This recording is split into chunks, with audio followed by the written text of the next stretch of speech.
জনগণের বিরুদ্ধে অবস্থান নিয়ে তাকে ক্ষমতায় থাকতে হচ্ছে। ভোট বর্জনে উদ্বুদ্ধ করে মানুষকে সফল হওয়া, এটাও কিন্তু আন্দোলনের অংশ।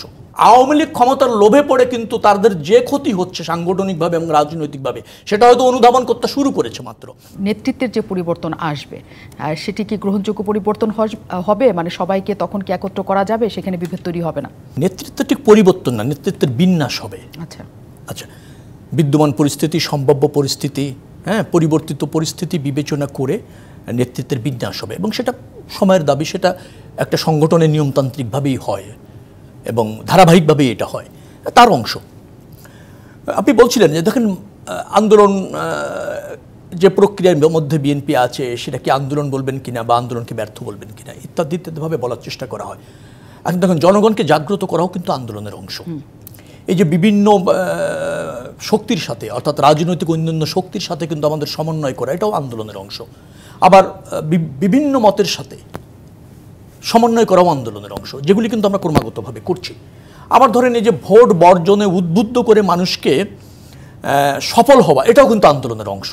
মানুষ ভোট বর্জন করছে। স্থানীয় সরকার নির্বাচন খুব উৎসবমুখর পরিবেশে হয়, সেখানে ভোটার উপস্থিতি নাই।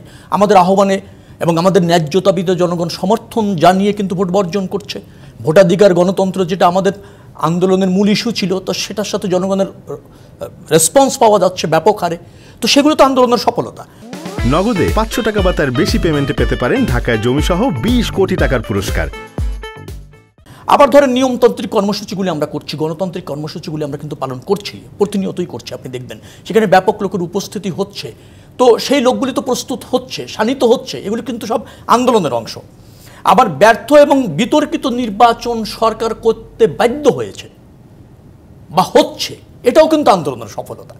অর্থাৎ আমি বলছি যে বিএনপি একটা গণতন্ত্র মনা রাজনৈতিক দল হিসাবে যে প্রক্রিয়ায় সরকারকে বাধ্য করা যায়, কারণ সরকার একটা স্বৈরতান্ত্রিক সরকারে পরিণত হয়েছে, আমরা কিন্তু একটা জায়গায় ব্যাপকভাবে সফল হয়েছি। সেটা হচ্ছে সরকারের দৃশ্যমান পতন হয়নি।